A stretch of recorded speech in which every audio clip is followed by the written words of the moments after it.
Bonjour à toutes et tous, je m'appelle Céline Eliane Maupeux, je suis hypnothérapeute et je voudrais vous partager ce livre que j'ai lu qui est très intéressant, Les 5 blessures de l'âme qui empêchent d'être soi-même de Lise Bourbeau. Je vous encourage à le lire car c'est une source d'informations pour mieux comprendre nos comportements, nos blessures et avancer dans la vie.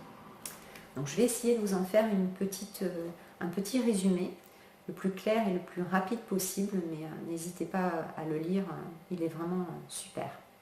Donc dans son livre, Lise Bourbeau nous explique qu'avant de naître, l'enfant ne vient pas sur cette terre par hasard. Il choisit son environnement, sa famille et plus particulièrement ses parents en fonction des problématiques qu'il a à résoudre dans cette vie. Et dans la relation qu'il va avoir avec ses parents, eh bien, vont s'éveiller une ou plusieurs blessures en fonction de l'histoire de sa vie. Donc elle a identifié 5 blessures, la blessure de trahison, la blessure de rejet, la blessure d'abandon, la blessure d'humiliation et la blessure d'injustice. Donc la blessure de trahison, elle s'éveille entre 2 et 4 ans durant le complexe d'Oedipe avec le parent du sexe opposé. Et l'enfant va se sentir trahi dès lors que le parent ne tiendra pas sa parole, ne tiendra pas ses promesses ou que l'enfant se sentira trahi. Afin de surmonter cette blessure, il va revêtir un masque, le masque du contrôlant, comme l'appelle Lise Bourbeau. Et en fait, pour lui, le contrôle, c'est une manière d'être fidèle à lui-même, d'être responsable, de vérifier que les autres tiennent bien leurs engagements et que lui-même va pouvoir tenir les siens. Au niveau physique, on peut repérer les personnes qui souffrent de blessures de trahison, chez les hommes notamment, parce que leur carrure, leurs épaules est plus large que leurs hanches. Et chez les femmes, c'est l'inverse, c'est-à-dire que la partie basse du corps, soit le ventre, soit les hanches, soit les fesses, est plus large que la carrure des épaules. On peut observer aussi pourquoi certaines femmes ont la culotte de cheval, ça peut être dû à une blessure de trahison. Au niveau de leur regard, ce sont des personnes qui ont un regard intense et séducteur, ce qui fait que quand elles observent une situation, en balayant d'un coup de regard, elles arrivent à analyser la situation très rapidement. En revanche, ce sont des personnes qui ne supportent pas le mensonge, la lâcheté et le manque de courage, et qui ont beaucoup de mal avec l'autorité également. Ce sont des personnes dynamiques qui vont très vite au quotidien, et du coup, elles ont beaucoup de mal avec la lenteur des autres. Ce sont également des personnes à fort caractère, qui sont convaincues en ce qu'elles affirment, en ce qu'elles disent, mais en revanche, elles ne se confient pas beaucoup et elles ne parlent pas beaucoup d'elles-mêmes. Donc elles sont très exigeantes envers les autres et aiment beaucoup exercer cette notion de contrôle et de maîtrise de la situation parce que cela les rassure. Ce sont des personnes qui peuvent se projeter par rapport à leurs projets futurs, qui arrivent également en avance parce qu'elles ne supportent pas d'arriver en retard. Voilà un petit peu la personnalité de la personne qui est victime d'une blessure de trahison. Au niveau du vocabulaire, elles vont employer des mots comme laisse-moi faire, je ai confiance, ou à la fin, elles vont vous dire avez-vous bien compris? Au niveau de l'alimentation, ce sont des personnes qui mangent relativement bien, rapidement, et qui vont avoir tendance à saler ou à épicer les plats avant même de les avoir goûtés. Et au niveau de leur plus grande peur, la plus grande peur qu'elles ont peur de vivre dans leur vie, c'est le reniement. C'est-à-dire la séparation. Alors la séparation au sein du couple, mais aussi au sein de la famille, des amis, elles ne supportent pas la séparation. Pour elles, elles vivent ça comme une trahison suprême. Voilà, je pense avoir fait le tour de la première blessure. En ce qui concerne la deuxième blessure, la blessure de rejet, elle se vit très tôt dans la vie de l'enfant, avant la naissance ou au moment de la naissance. Et l'enfant peut se sentir rejeté si par exemple le parent manifeste de la colère envers lui. À ce moment-là, pour essayer de surmonter cette blessure, eh bien, il va revêtir le masque du fuyant, parce qu'il a l'impression que sa place n'est pas légitime, qu'il n'a pas véritablement le droit d'exister, et il a l'envie imminente de disparaître. Il ne se sent vraiment pas bien. Donc, au niveau de l'apparence physique, eh bien, ce sont des personnes qui ont plutôt le corps replié sur lui-même, les épaules rentrées vers l'avant. Et au niveau du visage et des yeux, ils ont plutôt un visage rond, les yeux ronds, et un regard assez vide. C'est des personnes qui ne s'attachent pas au côté matériel, et qui du coup se demandent tout au long de leur vie, mais qu'est-ce que je fais ici? Pourquoi je suis venue sur cette terre? Qui ont du mal à trouver le sens de leur existence. Ce sont des personnes qui, au niveau du vocabulaire, utilisent beaucoup les mots nul, rien, je suis nul, je ne vaux rien, j'ai envie de disparaître. Ce sont des personnes qui se comparent beaucoup aux autres et qui se dévalorisent beaucoup. En société, ce sont des personnes très discrètes qui généralement passent inaperçues. Elles se fondent dans la masse. Et ce sont des personnes qui ont un gros côté aussi perfectionniste. Au niveau de leur peur, la plus grande peur, eh bien, c'est de perdre le contrôle en public. Ils ont la peur d'être pris de panique.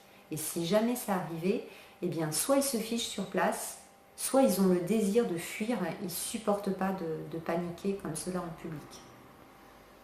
Au niveau de l'alimentation, en revanche, ce sont des personnes qui mangent des petites portions, des petites quantités et qui vont avoir l'appétit coupé si une émotion désagréable est arrivée, et ils vont avoir une préférence pour les aliments sucrés. Pour la troisième blessure, la blessure d'abandon, elle se vit entre 1 et 3 ans avec le parent du sexe opposé. Et l'enfant va vivre cette blessure s'il ressent qu'il a manqué d'attention ou d'affection. Dans ces cas-là, pour essayer de ne pas trop souffrir, il va revêtir le masque du dépendant. Alors, au niveau physique, ce sont des personnes qui ont en général de grands yeux, mais qui sont tristes. Ce sont des personnes qui ont un corps plutôt long, plutôt mince, mais qui manquent de tonus par endroits. Il y a certaines parties du corps qui peuvent être molles ou flasques.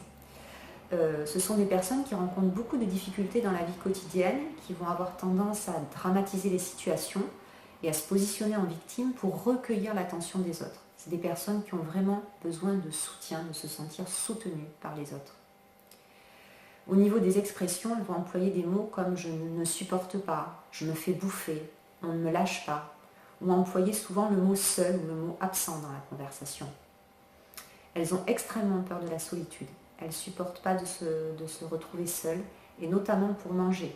Au niveau de l'alimentation, elles préfèrent les aliments mous, mais alors ce qu'elles ne supportent pas par-dessus tout, c'est de se retrouver seules à table. Et enfin, pour la blessure, c'est l'avant-dernière blessure, la blessure d'humiliation, elle se joue également entre 1 et 3 ans, mais avec la personne qui a pris en charge le développement physique de l'enfant. Et à ce moment-là, l'enfant vit la blessure d'humiliation si le parent a exercé un contrôle trop grand sur lui et si l'enfant s'est senti privé de liberté dans ses actions au quotidien. Dans ces cas-là, il va revêtir le masque du masochiste pour ne pas souffrir et ne pas vivre dans la douleur en permanence. Et comme il se sent malpropre, il se sent incompris, il a l'impression de ne pas avoir bon cœur, il va évoluer dans un corps de gros, enveloppé, pour se faire honte à lui-même. Et dans son comportement au quotidien, eh bien, il va être complètement dévoué aux autres. Il est tourné vers les autres, il va essayer de répondre vraiment au maximum à leurs besoins, en oubliant lui-même ses propres besoins. Il va avoir le sentiment d'être abusé, donc il va se sentir humilié parce qu'il va avoir l'impression qu'on profite de lui. Donc il est souvent dans la souffrance parce que du coup, en se tournant vers les autres, il ne se sent pas bien lui-même, il oublie ses propres besoins et il se sent humilié. Il peut lui-même faire en sorte de se mettre dans des situations où il va se tourner en ridicule pour faire rire les autres. Soit il va être victime de la honte par rapport à ce qui se passe, ou soit lui-même va se mettre dans cette situation, entre guillemets, volontairement. Au niveau de l'alimentation, il préfère les aliments riches, gras, comme le chocolat, et il va avoir très honte lorsqu'il achète des sucreries et des pâtisseries. Au niveau du vocabulaire, on va retrouver dans son vocabulaire les mots comme malpropre, sale, cochon, tous les mots qui peuvent rabaisser, humilier et qui sont en lien avec la dégradation. Et enfin, donc, la dernière blessure, la blessure d'injustice, elle s'éveille entre 4 et 6 ans avec le parent du même sexe, lorsque celui-ci a un comportement très autoritariste, très critique envers l'enfant et qui exprime beaucoup de froideur. Alors, c'est pas forcément que le parent est comme ça, mais en tout cas, c'est comme ça que le vit et le ressent l'enfant. Donc il va revêtir le masque de rigide pour pouvoir se protéger contre cette blessure. Et ça va être une façon pour lui de se couper de son ressenti. Parce que c'est vraiment insupportable pour lui. Il essaie d'être le plus parfait possible au niveau de son apparence physique. En général, il a un corps long, droit, étroit. Et il fait très attention à son poids. C'est quelqu'un qui n'aime pas prendre du poids. Il s'habille généralement en foncé ou en noir pour passer le plus inaperçu possible. Il a de la difficulté à demander de l'aide aux autres. Et il s'en impose toujours beaucoup. Et il va toujours au-delà de ses limites. Et parfois, il peut même avoir des difficultés à prendre des décisions, à faire des choix. C'est quelqu'un qui également s'en demande donc beaucoup, beaucoup trop. Et qui a une grande résistance physique, donc il peut parfois se révéler insensible à la douleur.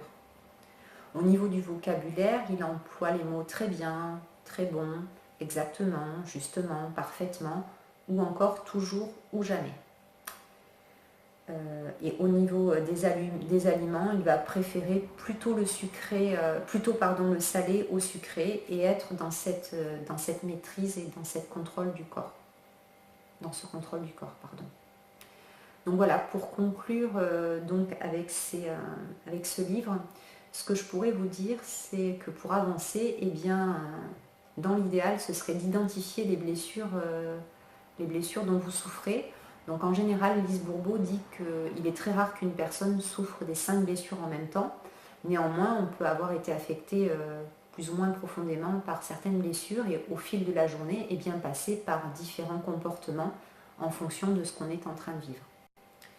Donc ce qui serait bien, c'est de pouvoir les identifier, ensuite de les accepter. Alors, ce n'est pas forcément facile, mais tout au moins dans une situation, si par exemple vous vous mettez dans une forte colère, eh bien ce serait accepter que vous ayez pu vous mettre en colère parce qu'à ce moment-là, vous n'aviez pas le moyen de faire autrement. Et ensuite, se pardonner, c'est-à-dire vous pardonner à vous-même de vous être mis en colère parce qu'avant tout, vous êtes humain et vous faites du mieux que vous pouvez. Et également, pardonner à la personne qui vous a agressé ou qui vous a fait vous mettre en colère parce qu'elle aussi a ses propres blessures. Ensuite, c'est être patient et tolérant envers vous-même parce que ces blessures remontent à l'enfance. Donc, il faut du temps pour évoluer et pour changer et le chemin se fait tranquillement. Et dans la majeure partie du temps, être dans la compassion et dans la compréhension. Alors, être dans la compassion et dans la compréhension envers vous-même par rapport aux attitudes et aux comportements que vous avez eus, mais aussi et surtout par rapport aux autres. Alors là, c'est plus difficile parce qu'il ne faut pas être dans le jugement, il ne faut pas être dans la critique. Il faut essayer d'être tolérant et d'être compréhensif par rapport à ce que l'autre vous a renvoyé.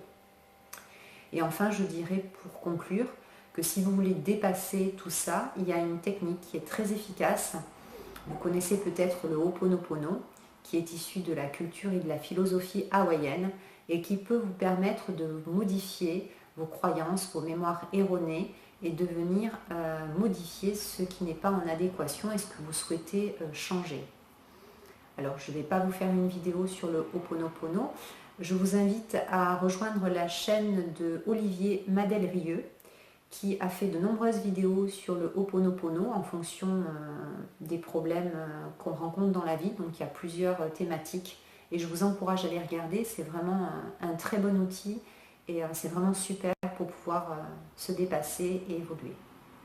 Bon, j'espère avoir été concise et avoir été claire. Je vous souhaite une très bonne journée.